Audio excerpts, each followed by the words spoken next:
नमस्कार प्यारे साथियों, स्वागत है आप सभी का टारगेट फॉर आईक्यू में। मेरे साथ है हाल ही में अभी मध्य प्रदेश न्याय सेवा परीक्षा 2021 का रिजल्ट आया और उसमें आकांक्षा जी गया बिहार से हमारे साथ इस इंटरव्यू में सक्सेस स्टोरी में डिस्कस करेंगे और इनकी जर्नी को हम लोग जानेंगे। सबसे पहले मैं टारगेट फॉर आईक्यू के माध्यम से मैम का हार्दिक स्वागत करता हूँ और उनके सिलेक्शन पर कॉन्ग्रेचुलेशन करता हूँ।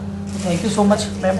आप अभी हाल ही में मध्य प्रदेश में जज बनी है, थैंक यू। उसके लिए आपको पूरी टारगेट फॉर आईक्यू टीम की तरफ से धन्यवाद करेंगे।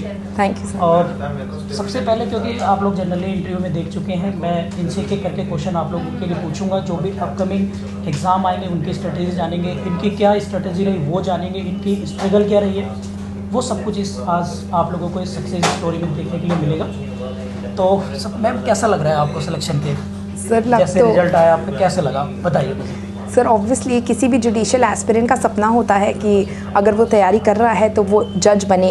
तो क्योंकि मेरा सपना ये साकार हुआ है तो डेफिनेटली बहुत अच्छा लग रहा है। सिर्फ मुझे ही अच्छा नहीं लग रहा है, मुझे लगता है कि जब आप एक जज बनते हैं तो स्पेशली आपके पेरेंट्स, आपकी फैमिली, उनको बहुत खुशी होती है, तो उनको भी बहुत अच्छा लग रहा है। मुझे लगता है कि आप सिर्फ आप जज नहीं बनते हैं, आपका पूरा फैमिली जज बनता है। So you do not do it for your self, आप अपनी फैमिली के लिए भी ये ज़रूर करें। तो मुझे बहुत अच्छा लग रहा है। अच्छा, आप वैसे बेसिकली बिहार से हैं तो मध्य प्रदेश आपका फर्स्ट अटेम्प्ट था या क्या?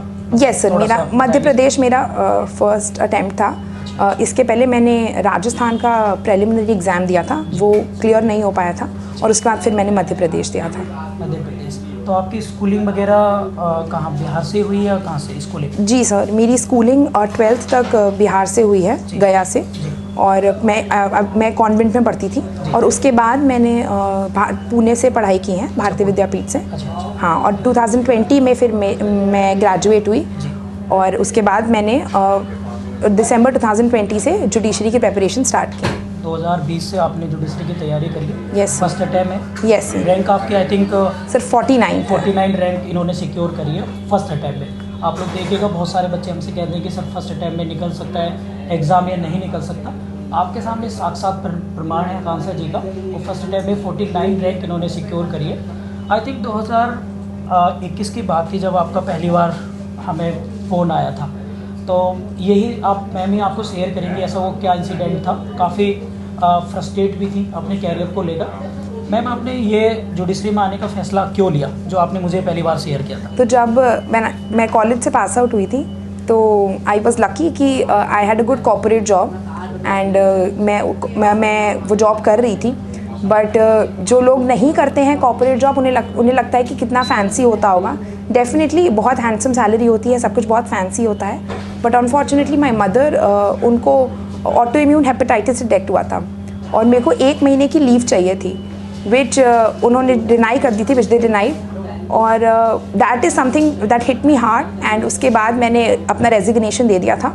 Also second thing is my grand father always wanted कि मैं एक जज बनूँ और उन्होंने, क्योंकि वो उनकी लास्ट विश थी, आई रिस्पेक्टेड दैट और उनका dream it transition into mine. और इसीलिए फिर मैंने दिसंबर 2020 में जुडिशरी की प्रिपरेशन अपनी स्टार्ट की। Okay, very good. तो सबसे पहले इन्होंने अपनी एकेडमिक तैयारी करने के बाद, पढ़ाई करने के बाद कॉर्पोरेट में गई और कॉर्पोरेट से बाद वहाँ रिज़ाइन किया और रिज़ाइन करने के बाद फिर यहाँ पर आपने ये जुडिशरी का फील्ड चुना। अच्छा, मध्य प्रदेश में आप मुझे बताइए बच्चों को कि मध्य प्रदेश में कैसे आपने क्या क्या सोर्सेज यूज़ करे, क्या आपकी स्ट्रेटजी रही प्री के लिए, इंटरव्यू के लिए और मेंस के लिए, क्या क्या आप कर रहा?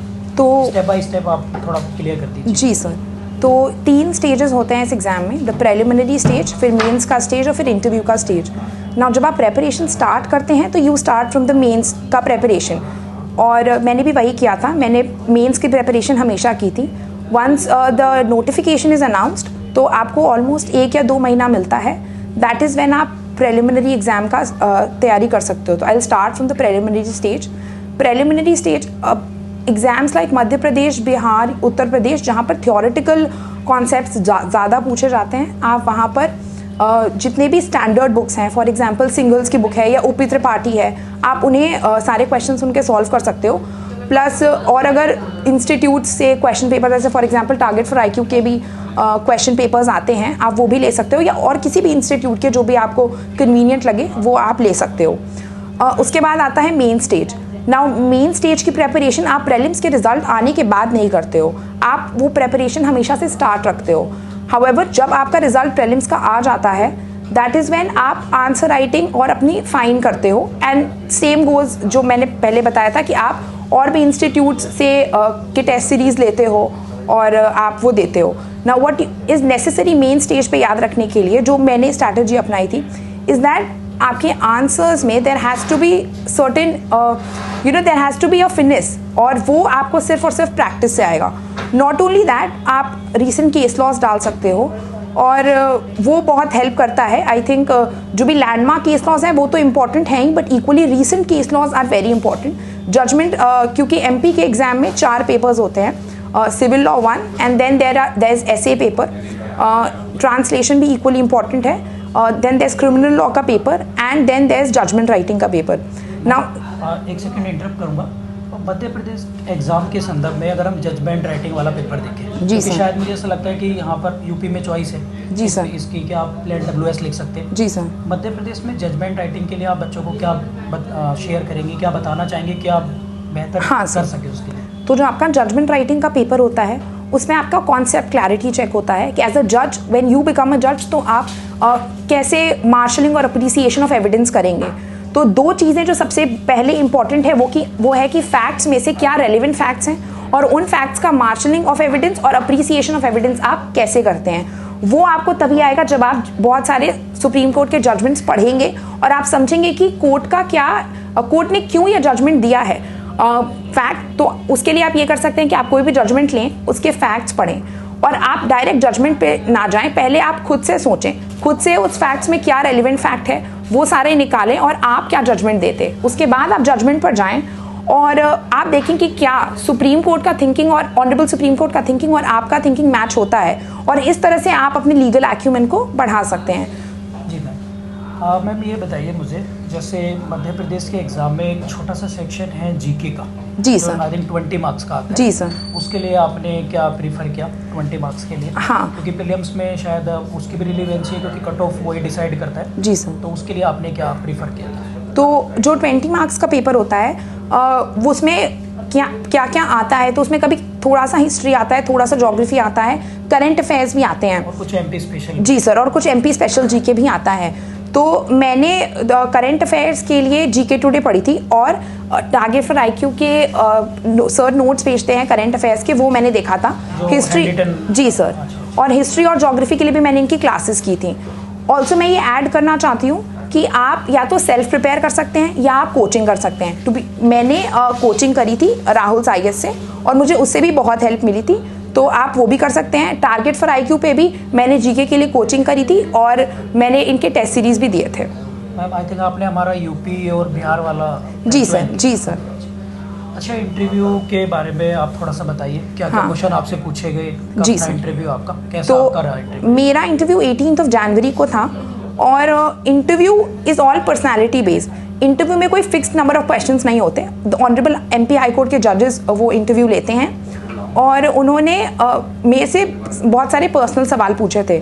आई थिंक वो पर्सनल सवाल पूछ के वो आपका कॉमन सेंस चेक करते हैं कि how do you react to a situation. जैसे उन्होंने मेरे से पूछा था कि क्योंकि आप बिहार से हो तो व्हाट विल यू आंसर, कि एमपी अच्छा है या बिहार अच्छा है। इस तरह के क्वेश्चंस पूछे थे टू चेक कि मैं क्या आंसर देती हूँ। प्रैक्टिकली भी जी सर। फिर उन्होंने मेरे से रीसेंट जजमेंट्स पे बहुत पूछा था कि आप 3 जजमेंट्स बताओ जो वुमेन एम्पावरमेंट पे हों, इस तरह के क्वेश्चंस। तो ज़्यादा मेरे से पर्सनल क्वेश्चंस पूछे गए थे और लॉ के कम क्वेश्चंस पूछे गए थे। हाउएवर मेरे और भी दोस्तों ने जिन्होंने दिया था उनसे ज़्यादा लॉ के भी क्वेश्चंस पूछे गए थे। तो इट ऑल डिपेंड्स कि इंटरव्यू का तो ऐसे कोई फिक्स है नहीं, जी, कुछ भी हो सकता है। जी, चाहे आपके एकेडमिक से पूछ लें या लॉ सब्जेक्ट से या फिर पर्टिकुलर पर्सनल चीज़ें भी पूछ सकते जी, हैं, तो ये हो सकता है। और एक जो मुझे लगता है कि एमपी में बहुत प्रेफरेबल है वो है प्रैक्टिकल एक्सपीरियंस। ऑल्दो मैं ये नहीं कह रही कि अगर आपका प्रैक्टिकल एक्सपीरियंस नहीं है तो आपको होप लूज कर देना चाहिए, लेकिन अगर आपके पास प्रैक्टिकल एक्सपीरियंस है तो वो आपको प्रेफर करते हैं। और मैं ये भी सजेस्ट करना चाहूँगी इस मीडियम के थ्रू कि अगर आपके पास मौका है तो आप 2 घंटे कोर्ट भी जाओ। अगर आप कोर्ट जाओगे तो आपको थोड़ा प्रैक्टिकल एक्सपीरियंस होगा, और जब यस सर, और जब आप जज बनते हो तो आप आप बेटर रिलेट कर पाओगे लॉयर्स से।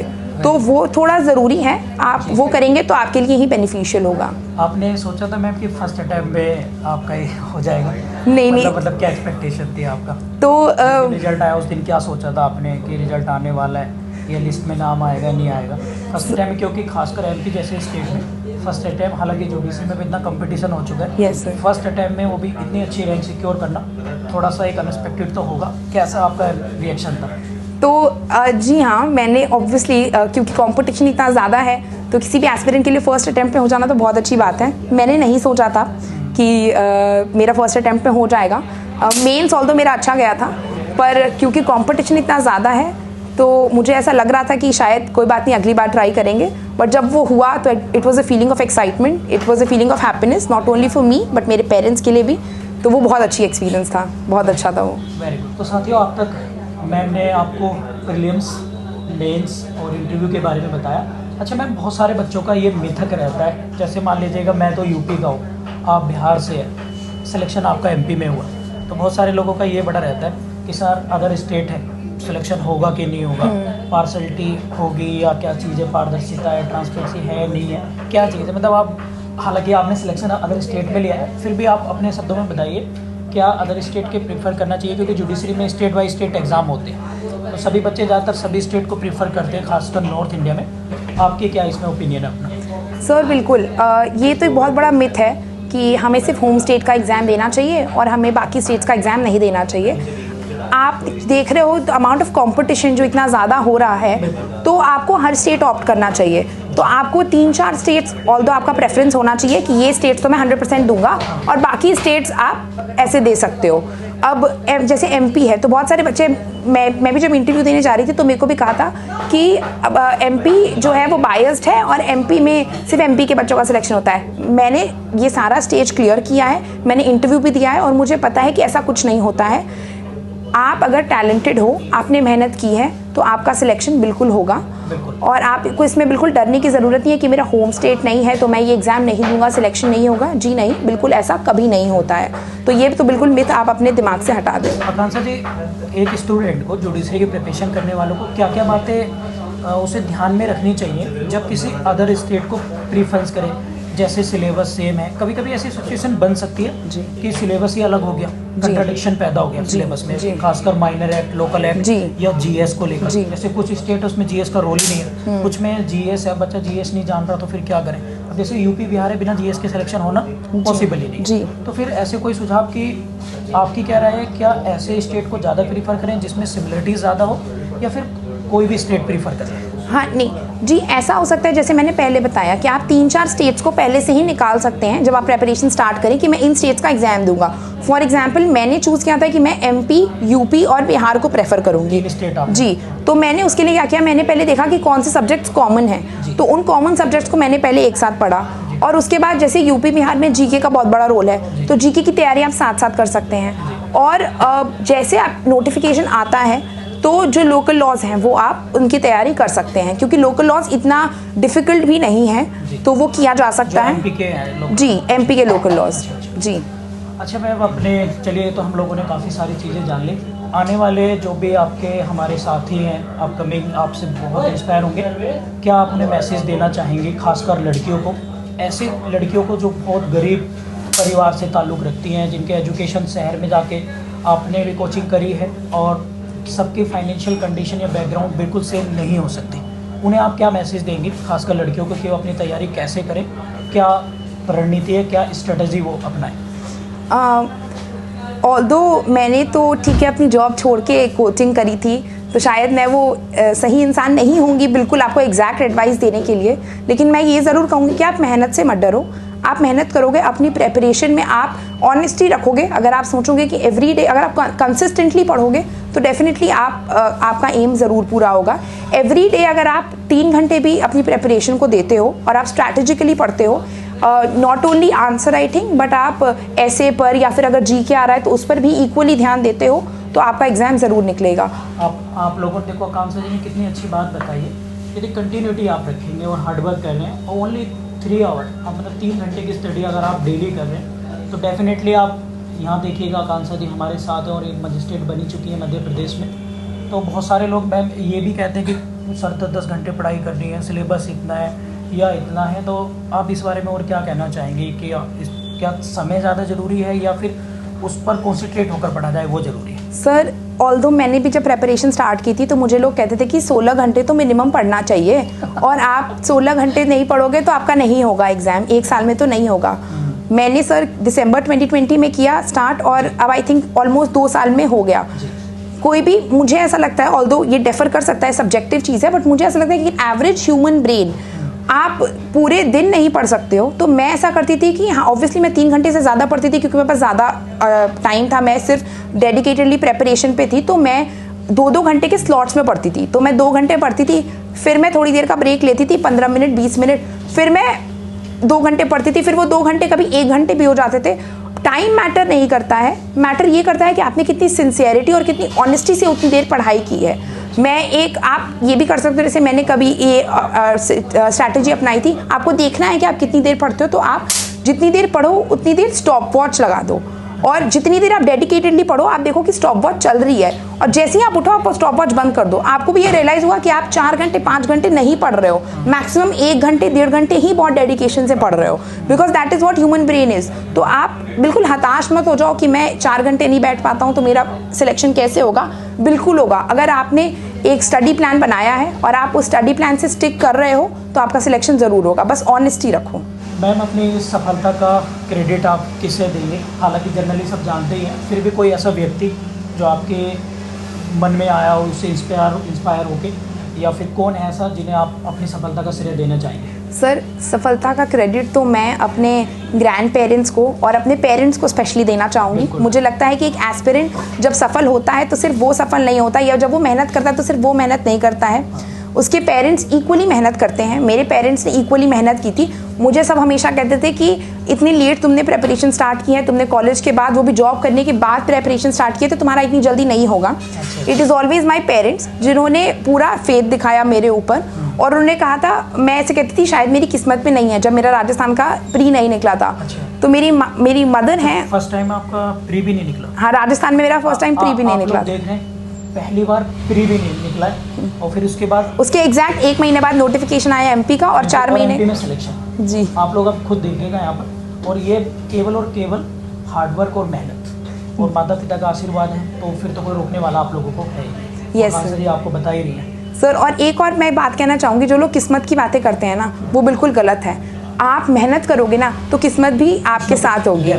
यस सर, तो मैं तो पेरेंट्स को देना चाहूँगी ये क्रेडिट। बिल्कुल, बहुत बहुत धन्यवाद। Thank you sir. Akanksha ji हमसे मिलने आई। हालांकि मैं आप लोगों को बता दूं, पिछले 1-1.5 साल से आकांक्षा जी हमारे साथ जुड़ी हैं। मध्य प्रदेश में इनका सिलेक्शन हुआ है, तो हमारे वैसे बिहार और यूपी के ग्रुप में थी हैं, लेकिन इनका भी मन था, मेरा भी मन था कि मिलें और इनसे जानें, क्योंकि लॉकडाउन के दौरान इन्होंने अपनी जॉब जो है क्विट कर दी थी। फिर इनकी माता जी थोड़ी बीमार थी, तो हम लोगों की मेरी इनसे बात हुई थी, इन्होंने भी बताया था।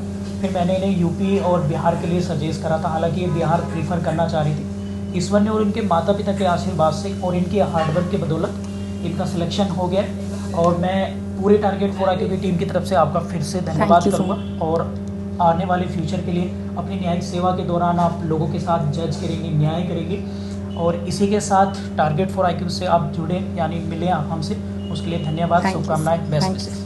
Thank you sir.